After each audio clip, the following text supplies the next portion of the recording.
राऊतसाहेब, मुंबईचा महापौर कोण होणार या बाबतीतला सस्पेन्स हळूहळू दूर होताना दिसतो आहे. शिंदेकडून असं सांगण्यात आलेलं आहे की मतदारांशी कोणतीही प्रतारणा करणार नाही, महायुतीचाच मुंबईचा महापौर असेल. शिंदेच्या फार मनावर घेऊ नका.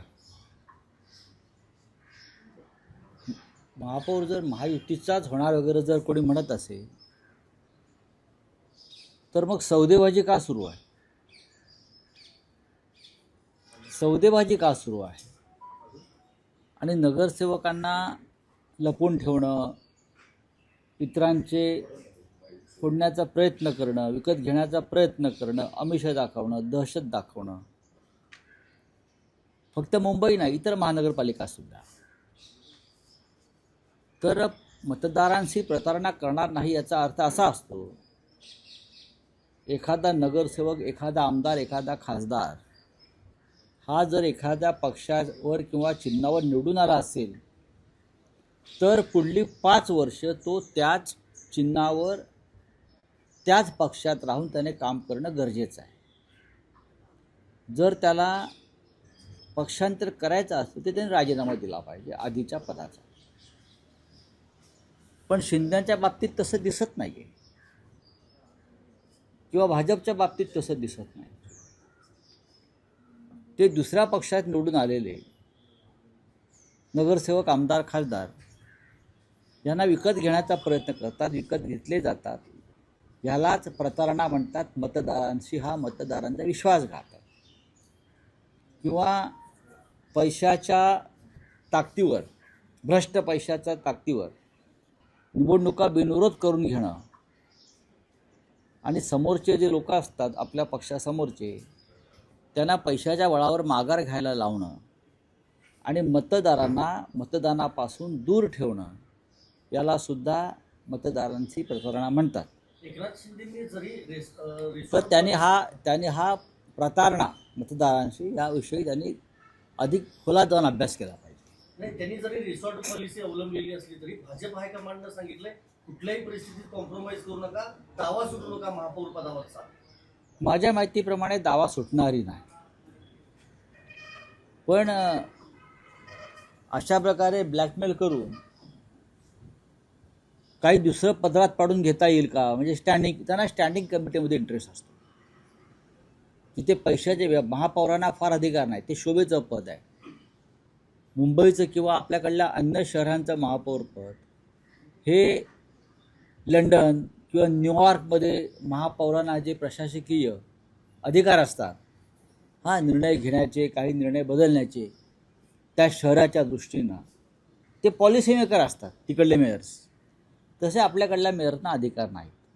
त्याच्यामुळे स्टँडिंग कमिटी जिथे पैशाचे किंवा ठेकेदारीचे, टेंडरचे घोटाळे केले जातात तिथे या लोकांना इंटरेस्ट आहे. राऊतसाहेब, घटस्थापनेचा दिवस आहे. सगळेच पक्ष आपापले नगरसेवक घेऊन आज घटस्थापन करतील कोकण भवनला. पण केडीएमसी मध्ये एक ट्विस्ट आहे. तुमचे 2 नगरसेवक नॉट रिचेबल आहेत. त्यांच्या घरावर नोटिसेस चिटकवण्यापर्यंत बघा, परिस्थिती गेली. असं आहे की खरं आहे की आमचे 2 नगरसेवक आता आमच्याकडे पुढे दिसत नाही आहेत. त्याच्यामुळे कायदेशीर प्रक्रिया सुरू आहे.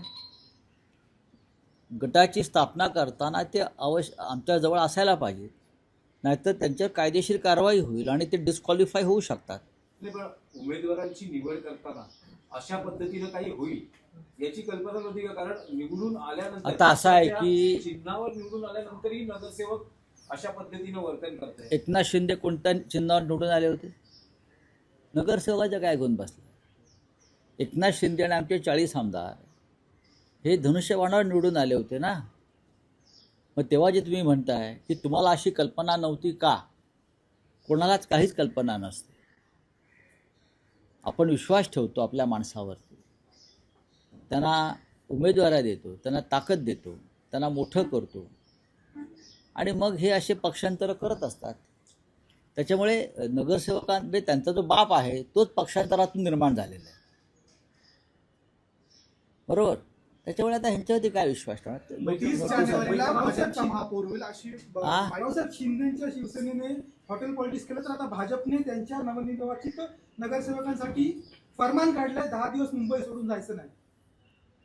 भाजपच्या प्रत्येक नगरसेवकावरती वॉचडॉग ठेवलेले आहेत. त्या भागातले कार्यकर्त्यांना त्यांनी सांगितलं की या माणसावर लक्ष, म्हणजे नगरसेवकांवरती लक्ष, म्हणून ते घरीच आहेत पण त्यांच्यावर लक्ष आहे. ते कुठे जातात, काय करतात, कुठे बसतात, त्यांचे फोन, किंबहुना जे नगरसेवक आत्ता ताज लँडशाईनमध्ये कैदखान्यात आहेत त्यांचेही फोन टॅप केले जात आहेत. मी तुम्हाला सांगतो, जरी रश्मी शुक्ला नसल्या तरी प्रक्रिया तीच आहे. फोन टॅप केले जात आहेत, त्यांचे फोन टॅप केले जात आहेत. जे ताज लँडशाईनच्या कैदखान्यामध्ये बंद आहेत त्यांचे फोन टॅप केले जातात. भाजप आपल्या स्वतःच्याच नगरसेवकांचे फोन टॅप करत आहे. 30 जानेवारीला महापौर मी तुम्हाला कालच म्हणालो ना, राहुल शेवाळे दिल्लीत गेले. मी तुम्हाला कालच म्हणालो ना की दिल्लीतून चाव्या मारल्या जात आहेत म्हणून. तुम्ही ऐकलं असेल की मी असं म्हणालो की मुंबईचा महापौर कोणी दिल्लीतून ठरवलं जाईल. हे आतापर्यंत इतिहासात घडलं नव्हतं. नाही, राऊत साहेब, म्हणजे मुंबईचा महापौर ठरवण्यासाठी शिंदे गटाच्या नेत्यांना किंवा पुढाऱ्यांना जाऊन अमित शहांच्या पायाशी बसावं लागतं. हे मी वारंवार सांगतो. महापौर मुंबईचा आहे, महाराष्ट्राचा आहे, आणि शिंदे आणि त्यांच्या लोकांना दिल्लीत चक्रा माराव्या लागत आहेत. हाच महाराष्ट्राचा अपमान आहे. नाही राऊत साहेब, दिल्लीऐवजी आता बदल आंतरराष्ट्रीय स्तरावर गेले. दावोसमध्ये सुरू आहे. मुंबईचा महापौर कोण होणार नाही, दावोसमध्ये मुख्यमंत्री दावोसमध्ये आहेत. उद्योग मंत्री शिंदेचे जे विश्वासू आहेत ते उदय सामंत दावोसमध्ये आहेत. एकनाथ शिंदे आणि मुख्यमंत्र्यांचं फोनवर बोलणं सुरू आहे. तर कदाचित दावोसमध्ये हा निर्णय होऊ शकतो. असं आहे की दावोसमध्ये गुंतवणुकीवर चर्चा कमी सुरू आहे, आणि ते जे उद्योग मंत्री आणि मुख्यमंत्री ह्यांच्यामध्ये मुंबईच्या महापौरावरच चर्चा सुरू असते. त्याच्यामुळे ह्या वेळेला मुंबईत महाराष्ट्रात गुंतवणूक कमी येणार आहे. कागदावरती असली तरी कमी येणार आहे, कारण सगळ्यांची गुंतवणूक ही मुंबई महानगरपालिकेच्या महापौर पदाच्या संदर्भात होते. 30 जानेवारीला भाजपचाच महापौर होतो. एक तरी शिंदे गटाची जी इच्छा आहे तिला सुरून लागतोय. नाही, तर कोणाच्या इच्छा कशा असतात आता मी सांगू शकत नाही ना. त्यांच्याकडे सध्या आकडा आहे, आकडा चर्चाच आहे, बरं का. ते चौकार मारतील तर आम्ही षटकार मारू. चंद्रपूरमध्ये भाजप आणि ठाकरेंची सेना ही सत्ता स्थापन करते. तिथे ठाकरेंना महापौर पद मिळत आहे. तशीच परिस्थिती मुंबईत येऊ शकते. बघा, चंद्रपूरचा विषय अद्याप पूर्ण व्हायचा आहे आणि त्या संदर्भात अंतिम निर्णय झालेला नाही कोणत्याही प्रकारचा. नक्कीच आमच्याशिवाय तिथे महापौर कोणाचाही बसणार नाही, हे खरं आहे. एका बाजूला काँग्रेस आहे, दुसऱ्या बाजूला भारतीय जनता पक्ष आहे. स्थानिक विषय लक्षात घेऊन शिवसेना पक्षप्रमुख निर्णय घेतील. आज दिल्लीमध्ये राष्ट्रीय अध्यक्षपदाची प्रक्रिया चालू आहे, भाजपच्या राष्ट्रीय अध्यक्षपदाची. त्यासाठी सगळे नेते दिल्लीत गेलेत. त्यांनी केंद्रीय नेतृत्वासमोर असं म्हटलेलं आहे की स्ट्राईक रेट भाजपचा कमी आला, एकनाथ शिंदे यांनी जास्त जागा लढल्यामुळं नुकसान झालं भाजपचं, असं थेट केंद्रीय नेतृत्वासमोर हा मांडलं. त्यांचा अंतर्गत प्रश्न आहे. महानगरपालिका निवडणुका संपलेल्या आहेत. निवडणुकांचं एक वर्तुळ पूर्ण झालेलं आहे, लोकसभा ते महानगरपालिका. भविष्यामध्ये एकनाथ शिंदे यांना आपल्याबरोबर ठेवायचं की नाही याच्यावर सुद्धा दिल्लीमध्ये लवकरच चिंतन आणि मंथन सुरू होणार आहे.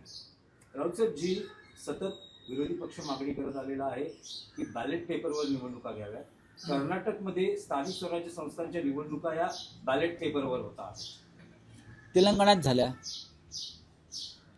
झाल्या स्थानिक स्वराज्य संस्थांच्या निवडणुका बॅलेट पेपरवर झाल्या.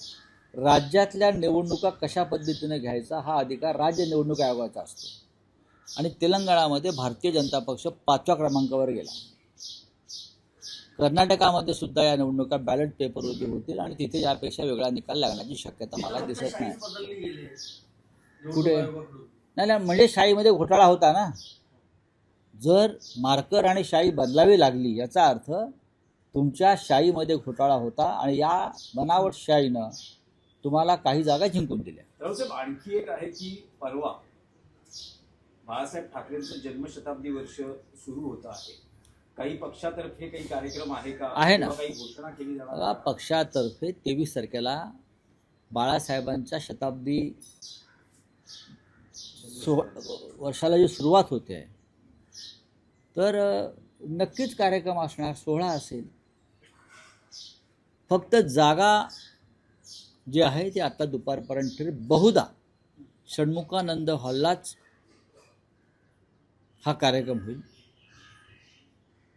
शिवसेना आणि मनसे यांनी हा कार्यक्रम एकत्र करावा अशी आमची भूमिका आहे आणि त्या संदर्भात सन्माननीय राज ठाकरे महाराष्ट्र नवनिर्माण सेनेचे प्रमुख यांच्याशी आमची चर्चा झाली. शिवसेना आणि राष्ट्रवादी काँग्रेसमध्ये जी फूट पडली त्यानंतर चिन्ह तिकडे दिलं गेलं, त्या विरोधात तुमच्या ज्या याचिका दाखल आहेत त्याच्यावर उद्या सुनावणी होते. तुमच्या गटाला 3 तासांचा युक्तिवादाचा वेळ आहे. राष्ट्रवादीला म्हणजे अजित पवार आणि एकनाथ शिंदे यांच्या गटाला 2-2 तासाचा वेळ देण्यात आलेला. या सगळ्या संदर्भात काही ना, उद्या पाहू ना, तारीख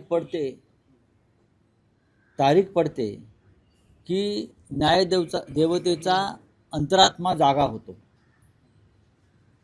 बरं का. आतला आवाज जो असतो ना तो जागा होतोय आणि संविधानाची किती बूज राखली जाते हे उद्या आम्हाला कळेल. न्यायाधीशांचं एकूण कल असं आहे की 2 दिवसात अंतिम सुनावणी पूर्ण ती करून चांगली गोष्ट आहे. निकाल चांगली गोष्ट आहे, द्यावा. चांगली गोष्ट आहे. आम्ही त्याचं स्वागत करतो. चिन्ह मिळेल असं त्यात 23 वाटतं. जानेवारी नाही, मी आता काहीच सांगत नाही.